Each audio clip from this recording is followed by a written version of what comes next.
ख़बर शामिल कई पिया जुडो में रिपोर्ट आदिल अली कमरानी जी लाड़ पट जे नाले वारे शख्सियत सियासी समाजी रहनुमा सरदार सलीम खान चांडियो के संदन वालिद सरदार मोहम्मद हसन खान चांडियो जी वफ़ात बाद सरदार पग बदराई वई।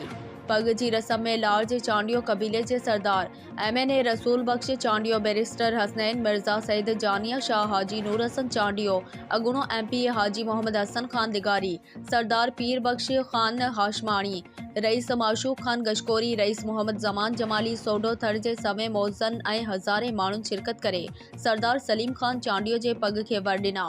उन मौक़े ते गॾु थियल मेयर खे ख़िताब कंदे सरदार रसूल बख्श चांडियो, बैरिस्टर हसनैन मिर्ज़ा ऐं ॿियनि चयो त रईस नज़र मोहम्मद खान जे घराणे सदाईं राज भाग थर जे चांडियो बिरादरी सोडो मुख़्तलिफ़ बिरादरियुनि सां सदाईं निभायो आहे। जेका पग असां सलीम खान चांडियो खे बदिराई आहे सो संदन कुलनि ते वॾो बार आहे। उम्मीद कयूं था त सरदार हिन पग सां ख़ूब निभाउ कंदो। उन मौक़े ते सरदार सलीम खान चांडियो चांडिया बिरादरी तोड़े मुख़्तलिफ़ बिरादरियुनि जे आयल नेक मर्दनि मौज़नि जा थोरा मञंदे चयो त असांजी टी नसल ते पग मुंतकिल थी आहे ऐं पंहिंजे वॾनि जी ॾसियल वाट ते हलंदे हर वक़्तु बिरादरी तोड़े राजनि सां हर ॾुख सुख में गॾु हूंदसि। उन मौक़े ते लंगर जो बि ख़ुसूसी एहतमाम कयो वियो हो।